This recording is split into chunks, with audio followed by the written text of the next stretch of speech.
The summer I turned 11 will always stay with me, not because it was filled with vacations to fancy places or gifts wrapped in shiny paper, but because it was the summer my dad took me camping for the very first time. My name is Emily Carter, and growing up in a small town in Oregon meant I had always seen the woods from a distance. The tall pines stood like guardians at the edge of our town, but I had never gone deeper into them.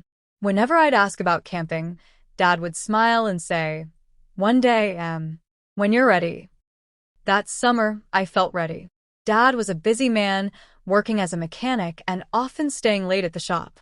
Still, he promised me something special when school let out. One warm June evening, while I sat at the kitchen table sketching in my notebook, Dad walked in with his baseball cap turned backward, a grin on his face, and a map tucked under his arm. "Pack your bag, kiddo. We're going camping tomorrow." The way my heart leapt, I almost dropped my pencil. Mom clapped her hands in excitement too, though she wasn't coming along. She said this trip was just for the two of us, father and daughter. "You two need this," she said with a knowing smile. That night, I could hardly sleep. My bag sat at the foot of my bed filled with a flashlight, my sketchbook, extra socks, and the flannel shirt Mom insisted I bring, just in case. I imagined what the woods would sound like, what the stars would look like when not blocked by city lights, and whether I'd see wild animals. The thought of bears made me nervous, but the idea of sitting by a fire with Dad gave me courage. The next morning, Dad woke me up before the sun rose. The air was cool, and our little car was packed with a tent, sleeping bags, and a cooler. The ride was filled with music from Dad's old country playlist, and he drummed his fingers on the steering wheel, humming along while I looked out at the scenery rushing past, green trees, rivers, and mountains in the distance. It felt like an adventure waiting to unfold. When we arrived at the campsite, Dad let me help set up the tent. My hands fumbled with the poles at first, but he guided me, patient and encouraging. "There you go, Em. Now pull it tight." Perfect. I felt proud, like I was part of building our little home for the weekend. The ground smelled of pine needles, and the air was so fresh it made me feel alive in a way I had never felt before. We spent the day hiking along a trail that wound through towering trees. Sunlight streamed down in golden rays, and every time we stopped, I sketched a scene in my notebook. Moss on a log, a squirrel darting up a trunk, Dad standing with his hands on his hips, gazing at the landscape. At one point, we reached a clearing where a lake sparkled under the sun. Dad and I sat on a rock, eating peanut butter sandwiches, our feet dangling above the water. He told me stories about his own childhood, about how Grandpa used to take him fishing in these same woods. That evening, Dad built a fire. I watched the sparks fly upward, disappearing into the growing darkness. He handed me a stick with a marshmallow at the end, and I roasted it carefully, turning it slowly.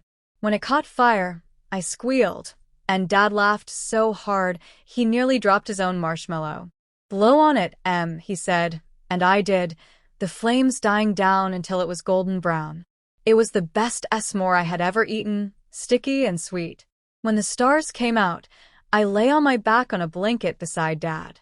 The sky was darker than any night I had ever seen, but the stars glimmered like diamonds scattered across black velvet. Dad pointed out constellations, though I could barely follow the patterns. What mattered most was that I felt safe and connected, like nothing could break the bond between us.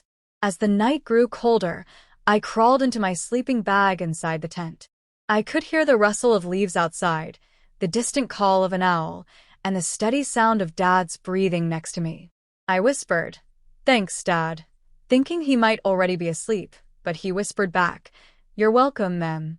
This is just the first of many trips." My heart warmed at those words, and sleep finally carried me away. The next day, we explored deeper into the woods. We found a waterfall hidden behind tall ferns, and the mist cooled our faces as we stood at its base. Dad let me dip my toes into the icy water, and I shrieked at the cold, laughing until my stomach hurt. He picked wildflowers for me to press in my notebook, and I drew him holding the bouquet with his rough hands. It was small moments like these that stitched the day together with joy. On our final night, as the fire crackled and the stars stretched endlessly above us, Dad told me something I'll never forget. He said, "Emily, life can get busy. Work, responsibilities, all of it. But don't ever forget the importance of slowing down and being in the moment. This trip isn't just about camping, it's about us. I want you to always know that no matter how busy life gets, you'll always be my priority." Tears filled my eyes, and I hugged him tight. When we drove home the next morning, I felt changed. The woods had left their mark on me, but even more, the time with Dad had become a memory I would treasure forever. I knew it wasn't just my first camping trip. It was the beginning of many more adventures together, and a reminder that sometimes the simplest moments hold the greatest meaning. Even now, years later, when life feels overwhelming, I flip through that old notebook filled with sketches from the trip. Each drawing carries the sound of Dad's laughter, the smell of pine, and the glow of the fire. And I remind myself of the lesson he gave me that weekend: slow down, live the moment, and never take love for granted.